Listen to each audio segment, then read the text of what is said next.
محترم ناظرین، السلام علیکم ورحمۃ اللہ۔ اسلام معاشرے سے غربت اور فقر و فاقہ کو ختم کرنے کے لیے جو حل پیش کرتا ہے وہ بڑا معتدل، انتہائی متوازن ہے۔ وہ فرد اور معاشرہ دونوں کی ضروریات اور تقاضوں کو پوری طرح ملحوظ رکھتا ہے اور اس کے مطابق اخلاقی اور قانونی اقدامات کرتا ہے۔ وہ معاشرے کو اتنے اختیارات دینے کا روادار نہیں ہے کہ فرد کی ذہنی اور جسمانی صلاحیتیں ٹھٹر جائیں، اس کی آزادی چھن جائے اور وہ اپنی محنت اور جد و جہد کے فائدے اور پھل سے محروم رہ جائے۔ اسی طرح وہ فرد کو بے لگام بھی نہیں چھوڑتا کہ وہ دوسرے انسانوں کی آزادی پر ڈاکہ ڈالنے لگے اور دوسروں کی عزتوں کو تار تار کر بیٹھے۔ اسلام اس بات کی ترغیب دیتا ہے کہ ہر فرد اپنی قوت اور صلاحیت کا بھرپور استعمال کرے اور اس کے نتائج اور اس کے پھلوں سے پوری طرح لطف اندوز ہونے کا حق رکھے۔ وہ فرد کی محنت اور جد و جہد کو ایک طرح کا تقدس بخشتا ہے اور کسی کو اس میں دست درازی کرنے کا حق نہیں دیتا۔ وہ انسانوں کے قلب اور ذہن کی تطہیر کرتا ہے، اس کے اندر ایثار، ہمدردی، محبت، بھائی چارہ اور ہمدردی، تعاون اور امداد کے جذبات کی پرورش کرتا ہے۔ بے کسوں، معذوروں، لاسہارا لوگوں اور مجبوروں کی دستگیری کرنے کے لیے اہل دولت کی جائیداد میں ان کا حق متعین کرتا ہے۔ دولت کو چند ہاتھوں میں سمٹنے سے بچانے کے لیے وہ سود کو حرام کرتا ہے اور وراثت اور زکوٰۃ کا نظام قائم کرتا ہے۔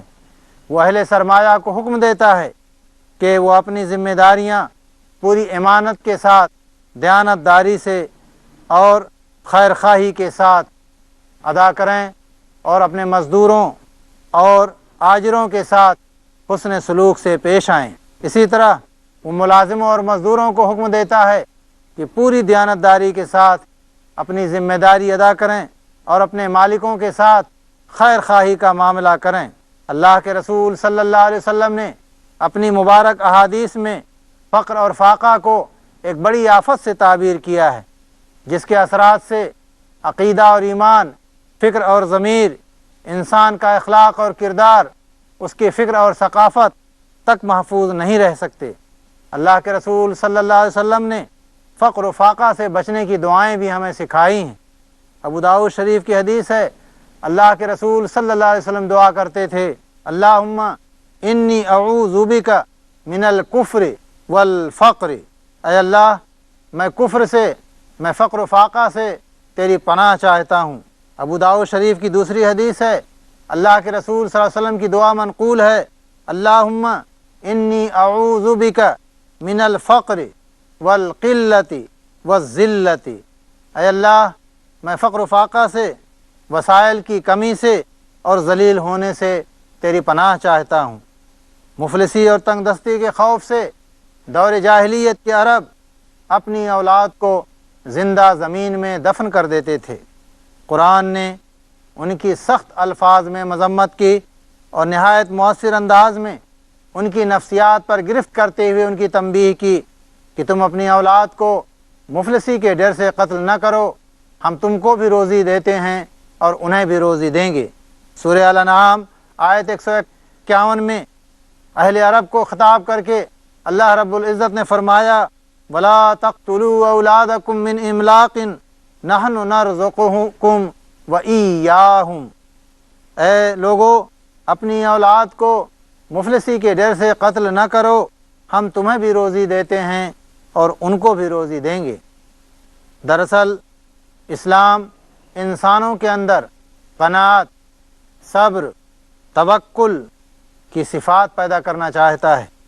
اس کی تعلیم یہ ہے کہ انسان حقیقت پسند بنے، وہ خواب و خیال کی دنیا سے نکلے، وہ اوہام اور طلسمات کی دنیا میں نہ رہے، تخیلات اور افسانوی زندگی سے باہر آئے، اور اپنی زندگی کو غم اور افسوس میں مبتلا نہ کرے، دوسروں کی دولت، دوسروں کے عہدہ اور منصب اور دوسروں کی زرق برق زندگی کو للچائی ہوئی نگاہ سے نہ دیکھے، ان کے خلاف اپنے دل میں کوئی حسد اور کوئی رقابت نہ پالے۔ ایک انسان کو اپنے دل میں نفرت اور عداوت کی پرورش کبھی نہیں کرنی چاہیے، بلکہ جو رزق اللہ نے اسے دے رکھا ہے، جو مرتبہ اور جس منزلت سے اللہ نے اسے بہرہ مند کیا ہے، اس پر وہ خوش دلی کے ساتھ راضی رہے، دوسروں کی خوشحالی اور ان کی شہرت اور مقبولیت پر حسد اور رقابت کی نگاہ نہ ڈالے۔ قرآن کی تعلیم تو یہ ہے وَلَا تَتَمَنَّوْا مَا فَضَّلَ اللَّهُ بِهِ بَعْضَكُمْ عَلَى بَعْضٍ لِلرِّجَالِ نَصِيبٌ مِّمَّا اكْتَسَبُوا وَلِلنِّسَاءِ نَصِيبٌ مِّمَّا اكْتَسَبْنَ وَاسْأَلُوا اللَّهَ مِن فَضْلِهِ إِنَّ اللَّهَ بِكُلِّ شَيْءٍ عَلِيمٌ۔ اے مسلمانوں، جو کچھ اللہ نے تم میں سے کسی کو دوسروں کے مقابلے میں زیادہ دیا ہے، اس کی تمنا نہ کرو۔ جو کچھ مردوں نے کمایا ہے اس کے مطابق ان کا حصہ ہے، اور جو عورتوں نے کمایا ہے اس کے مطابق ان کا حصہ ہے۔ ہاں، اللہ سے اس کے فضل کی دعا مانگتے رہو، یقیناً اللہ ہر چیز کا علم رکھتا ہے۔ یہ آیت بتاتی ہے کہ آدمی کو یہ حقیقت خوش دلی کے ساتھ تسلیم کر لینی چاہیے کہ اللہ نے تمام انسانوں کو یکساں نہیں بنایا ہے، بلکہ ان کے درمیان بے شمار حیثیتوں سے فرق رکھا ہے۔ اگر اس کی ذہنیت یہ ہو کہ جہاں کسی حیثیت میں اپنے سے بڑھا ہوا انسان کو دیکھے فوراً بے چین ہو جائے، تو یہی چیز نفرت، عداوت اور دوسروں کے خلاف رقابت اور مزاحمت کی بنیاد بن جاتی ہے۔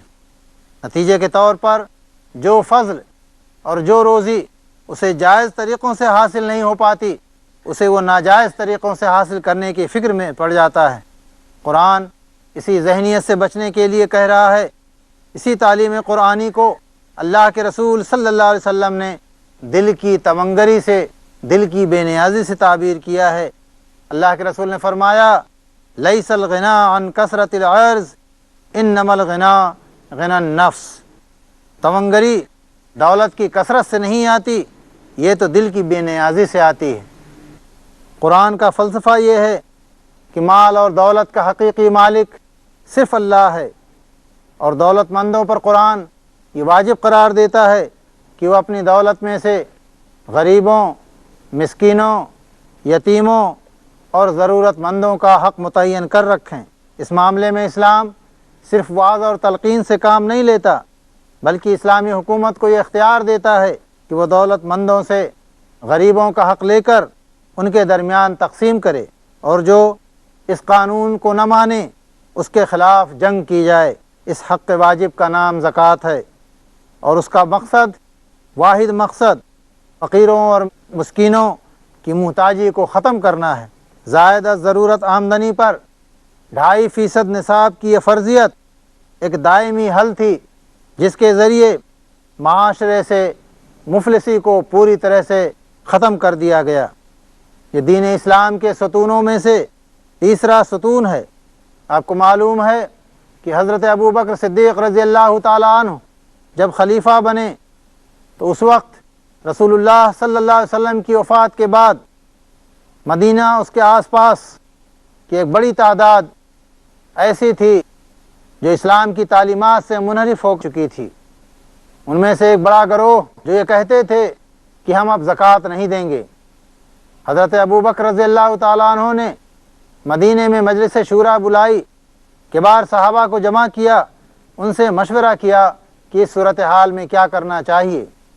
زیادہ تر صحابہ کی رائے یہ تھی کہ اللہ کے رسول صلی اللہ علیہ وسلم کا وصال ہو چکا ہے، لشکر اسامہ کو آپ نے باہر بھیج دیا ہے، کبار صحابہ مدینے میں رہ گئے ہیں، ابھی ان کے خلاف جنگ نہ چھیڑی جائے۔ حضرت ابو بکر رضی اللہ تعالیٰ عنہ کا اعلان، ان کی دلیل یہ تھی کہ اللہ کے حق کو جو مسلمان ادا کر رہے تھے وہ بندگان خدا کے حق کو بھی ادا کریں، اور خدا کی قسم یہ لوگ اگر اللہ کے رسول کو اونٹ کی ایک رسی بھی زکوٰۃ میں دیتے تھے تو میں وہ زکوٰۃ وصول کر کے رہوں گا۔ اللہ کے حق اور بندوں کے حق کے درمیان فرق کرنے کا کسی کو حق نہیں ہے۔ حضرت ابوبکر کے اس موقف کو سارے صحابہ نے تسلیم کیا، اور آپ کو معلوم ہے کہ ان کے خلاف ایک زبردست جنگ لڑی گئی، اور ان تمام لوگوں کو تہہ تیغ کیا گیا یا انہیں مجبور کر دیا گیا ہتھیار ڈالنے پر جنہوں نے اسلام کے خلاف ارتداد کا اعلان کیا تھا۔ ایسے لوگوں کے بارے میں قرآن کہتا ہے فَإِن تَابُوا وَأَقَامُوا الصَّلَاةَ وَآتُوا الزَّكَاةَ فَخَلُّوا سَبِيلَهُمْ إِنَّ اللَّهَ غَفُورٌ رَحِيمٌ۔ پھر اگر یہ توبہ کر لیں، نماز قائم کریں اور زکوٰۃ دیں تو انہیں چھوڑ دو، اللہ درگزر کرنے والا ہے، بڑا مہربان ہے۔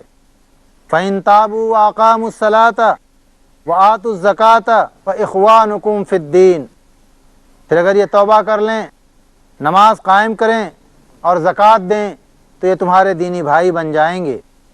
قرآن اعلان کرتا ہے کہ زکوٰۃ ادا کرنا ایک اچھے مسلمان کا کام ہے، اور زکوٰۃ ادا نہ کرنا ایک مشرک، ایک منافق کی خوبی ہے۔ یہ ایمان کی کسوٹی اور اخلاص کی دلیل ہے۔ زکوٰۃ کی ادائیگی کے بغیر کوئی شخص ان مسلمانوں میں شامل نہیں ہو سکتا جن کے لیے اللہ نے آخرت میں کامیابی کا وعدہ فرمایا ہے۔ قد افلح المؤمنون الذین هم فی صلاتهم خاشعون والذین هم عن اللغو معرضون والذین هم للزکاة فاعلون۔ کامیاب ہو گئے وہ اہل ایمان جو اپنی نمازوں میں خشوع اختیار کرتے ہیں، لغویات سے دور رہتے ہیں اور زکوٰۃ کے طریقے پر عمل کرتے ہیں۔ اسلام نے زکوٰۃ نہ دینے والوں کو دنیا اور آخرت میں سزا کی وعید سنائی۔ سیم و زر جمع کرنے اور اس میں سے زکوٰۃ نہ نکالنے والوں کو قرآن نے انتہائی سخت وارننگ دی۔ والذین یکنزون الذھب والفضة ولا ينفقونها فی سبیل اللہ فبشرهم بعذاب علیم یوم یحمى علیہا فی نار جہنم فتکوی بها جباہهم وجنوبهم وظہورهم ھذا ما کنزتم لانفسکم فذوقوا ما کنتم تکنزون۔ سورہ توبہ آیات 34-35۔ دردناک سزا کی خوشخبری سنا دو ان لوگوں کو جو سونے اور چاندی جمع کر کے رکھتے ہیں اور انہیں خدا کی راہ میں خرچ نہیں کرتے۔ ایک دن آئے گا کہ اس سونے چاندی پر جہنم کی آگ دہکائی جائے گی، اور پھر اسی سے ان لوگوں کی پیشانی داغی جائے گی، ان کے پہلوؤں اور ان کی پیٹھوں کو داغا جائے گا۔ یہ ہے وہ خزانہ جو تم نے اپنے لیے جمع کیا تھا، لو اب اپنی سمیٹی ہوئی دولت کا مزہ چکھو۔ اسلام زکوٰۃ نہ ادا کرنے کی روش پر اصرار کرنے کو مرتد ہونے سے تعبیر کرتا ہے، اور ایسے لوگوں کے خلاف اعلان جنگ کرتا ہے۔ قرآن زکوٰۃ اور عشر کے تعلق سے قوانین اور ضوابط کی تشکیل ہی نہیں کرتا، بلکہ اس سے آگے بڑھ کر ایک ایسے فرد اور ایک ایسے معاشرہ کی اٹھان کرتا ہے جو طلب اور سوال سے کہیں زیادہ دیتا ہے، اور واجبات و فرائض کی تکمیل کے علاوہ صدقہ اور احسان پر یقین رکھتا ہے۔ اسلام ایسا معاشرہ قائم کرنا چاہتا ہے جو خوشحالی میں، بدحالی میں، پوشیدہ طور پر اور اعلانیہ خرچ کرے، اپنی تنگ دستی کے باوجود دوسروں کی ضروریات کو پوری کرے، مال کو مقصد نہیں حصول مقصد کا ذریعہ بنائے۔ وہ شہرت اور ریاکاری کے جذبات سے اوپر اٹھ کر قانون کے شکنجے سے بے نیاز ہو کر اللہ کی راہ میں معاشرے کی فلاح اور بہبود کے لیے دل کھول کر خرچ کرتا ہے۔ قرآن کریم بڑے بلیغ اور ادبی انداز میں انذار و تبشیر کے ذریعے ترغیب و ترہیب کے اسلوب میں انفاق فی سبیل اللہ کی دعوت دیتا ہے، اور کنجوسی اور بخل سے بچنے کی تلقین کرتا ہے۔ ان آیات میں انداز خطاب اتنا مؤثر ہے کہ وہ قاری کے جذبات میں تلاطم پیدا کر دیتا ہے، اسے سخاوت کی راہ پر گامزن کر دیتا ہے۔ فرمایا من ذا الذی یقرض اللہ قرضا حسنا فیضاعفہ لہ اضعافا کثیرہ واللہ یقبض ویبسط والیہ ترجعون۔ البقرہ۔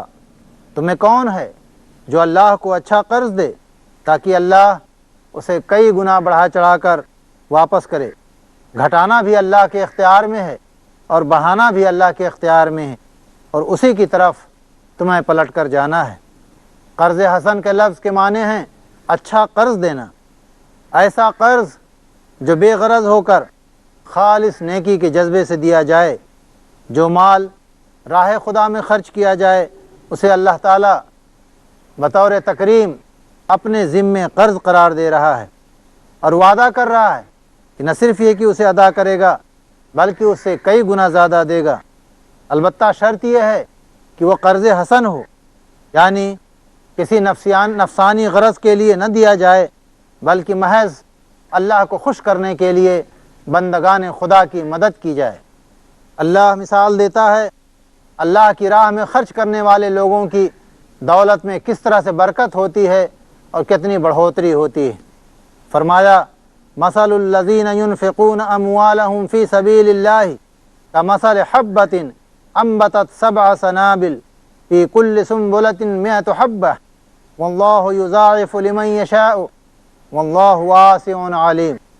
الذین ينفقون اموالهم فی سبیل اللہ ثم لا يتبعون ما انفقوا منا ولا اذى لهم اجرهم عند ربهم ولا خوف عليهم ولا هم يحزنون قول معروف ومغفرة خير من صدقة يتبعها أذى والله غني حليم۔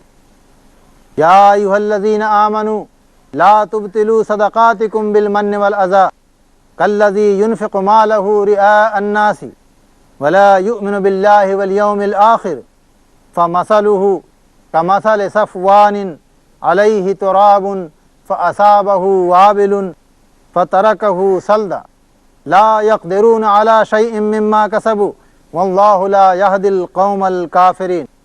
ومثل الذين ينفقون أموالهم ابتغاء مرضات الله وتثبيتا من أنفسهم كمثل جنة بربوة أصابها وابل فآتت أكلها ضعفين فإن لم يصبها وابل فطل واللہ بما تعملون بصیر۔ سورہ بقرہ 261 سے 265۔ اللہ فرماتا ہے جو لوگ اپنے مال اللہ کی راہ میں خرچ کرتے ہیں ان کے خرچ کی مثال ایسی ہے جیسے ایک دانہ بویا جائے اور اس سے 7 بالیں نکلیں اور ہر بالی میں 100 دانے ہوں۔ اس طرح اللہ جس کے عمل کو چاہتا ہے افزونی عطا فرماتا ہے، وہ بڑا فراخ دست ہے اور علیم ہے۔ جو لوگ اپنے مال اللہ کی راہ میں خرچ کرتے ہیں اور خرچ کر کے پھر احسان نہیں جتاتے، نہ دکھ دیتے ہیں، ان کا اجر ان کے رب کے پاس محفوظ ہے۔ ان کے لیے کسی خوف اور کسی غم کا موقع نہیں۔ ایک میٹھا بول اور کسی ناگوار بات پر ذرا سی چشم پوشی اس صدقہ و خیرات سے بہتر ہے جس کے پیچھے دل آزاری ہو۔ اللہ بے نیاز ہے، بردباری اس کی صفت ہے۔ اے ایمان لانے والو، اپنے صدقات کو احسان جتا کر اور دل آزاری کر کے اس شخص کی طرح خاک میں نہ ملا دو جو اپنا مال محض لوگوں کے دکھانے کو خرچ کرتا ہے، نہ اللہ پر ایمان رکھتا ہے نہ آخرت پر۔ اس کے خرچ کی مثال ایسے سمجھو جیسے ایک چٹان تھی جس پر مٹی کی تہ جمی ہوئی تھی، اس پر جب زور کا پانی برسا تو ساری مٹی بہہ گئی اور صاف چٹان کی صرف چٹان کی چٹان رہ گئی۔ ایسے لوگ خیرات کر کے جو نیکی کماتے ہیں اس سے کچھ بھی ان کے ہاتھ نہیں آتا، اور کافروں کو سیدھی راہ دکھانا اللہ کا دستور نہیں۔ بخلاف اس کے جو لوگ اپنا مال محض اللہ کی رضا جوئی کے لیے دل کے پورے ثبات و اقرار کے ساتھ خرچ کرتے ہیں، ان کے خرچ کی مثال ایسی ہے جیسے کسی سطح مرتفع پر ایک باغ ہو، اگر زور کی بارش ہو جائے تو دگنا پھل لائے، اور اگر زور کی بارش نہ بھی ہو تو ایک ہلکی پھوار ہی اس کے لیے کافی ہو جائے۔ تم جو کچھ کرتے ہو سب اللہ کی نظر میں۔ ناظرین محترم، انتہائی خوبصورتی کے ساتھ قرآن نے یہ حقیقت ذہن نشین کرائی کہ جس قدر خلوص اور جتنے گہرے جذبے کے ساتھ اللہ کی راہ میں انسان اپنا مال خرچ کرے گا اتنا ہی اللہ کی طرف سے اس کا اجر زیادہ ہوگا۔ جو خدا ایک دانے میں اتنی برکت دیتا ہے کہ اس سے 700 دانے اگ سکتے ہیں، اس خدا سے بعید نہیں ہے کہ وہ ہماری خیرات کو اسی طرح نشو و نما دے اور 1 روپے کے خرچ کو اتنی ترقی دے دے کہ اس کا اجر 700 گنا ہو کر ہماری طرف پلٹ آئے۔ قرآن نے یہاں اللہ رب العزت کی 2 انتہائی اہم صفات بتائی ہیں، وہ غنی ہے اور حلیم ہے۔ ایک یہ کہ اللہ نے انسانوں کو خیرات کا حاجت مند، اللہ رب العزت انسانوں کی خیرات کا حاجت مند نہیں ہے۔ دوسرے یہ کہ وہ خود بردبار ہے، وہ حلیم ہے، اور صرف انہی لوگوں کو پسند کرتا ہے جو چھچھورے اور کمظرف نہ ہوں بلکہ فراخ حوصلہ ہوں، وہ بردبار ہوں۔ اللہ پاک ہم پر زندگی کے اسباب اور بہترین وسائل کا فیضان کر رہا ہے، اور ہمارے قصوروں کے باوجود بار بار ہم پر اپنا انعام و اکرام کر رہا ہے۔ بھلا وہ اس بات کو کیوں کر پسند کر سکتا ہے کہ اگر ہم کسی غریب کو 1 روٹی کھلا دیں تو احسان جتا جتا کر اس کی عزت نفس کو خاک میں ملا دیں۔ معاشرے سے غربت اور فقر و فاقہ کے خاتمے کے لیے اسلام کا عطا کردہ یہ اخلاقی اور قانونی نظام محض کاغذ کی زینت بن کر نہیں رہ گیا، بلکہ پوری شدت سے، پوری طاقت کے ساتھ اور اپنی صحت مند روح کے جلو میں نافذ ہوا، اور اسلام کے دور حکومت میں غربت اور مفلسی کا یکسر خاتمہ کر دیا گیا۔ زکوٰۃ کا نظام اگر اپنی پوری اسپرٹ کے ساتھ، صحیح روح کے ساتھ نافذ ہو جائے اور تمام مسلمان امراء جن پر زکوٰۃ واجب ہے اس کی صحیح اسپرٹ کے ساتھ اجتماعی طور پر ادا کرنے کے لیے تیار ہو جائیں، اور زکوٰۃ کی ادائیگی اور اس کے تقسیم کا صحیح نظام نافذ ہو جائے، ضرورت مندوں، محتاجوں اور غریبوں میں زکوٰۃ کی رقم صحیح طور پر تقسیم ہو جائے، تو صرف یہ زکوٰۃ کی رقم ایسی ہے جس سے مسلم معاشرے سے تمام غربت اور مفلسی ختم ہو سکتی ہے، جیسا کہ حضرت عمر فاروق رضی اللہ تعالیٰ عنہ کے دور میں غربت اور مفلسی یکسر ختم ہو گئی تھی۔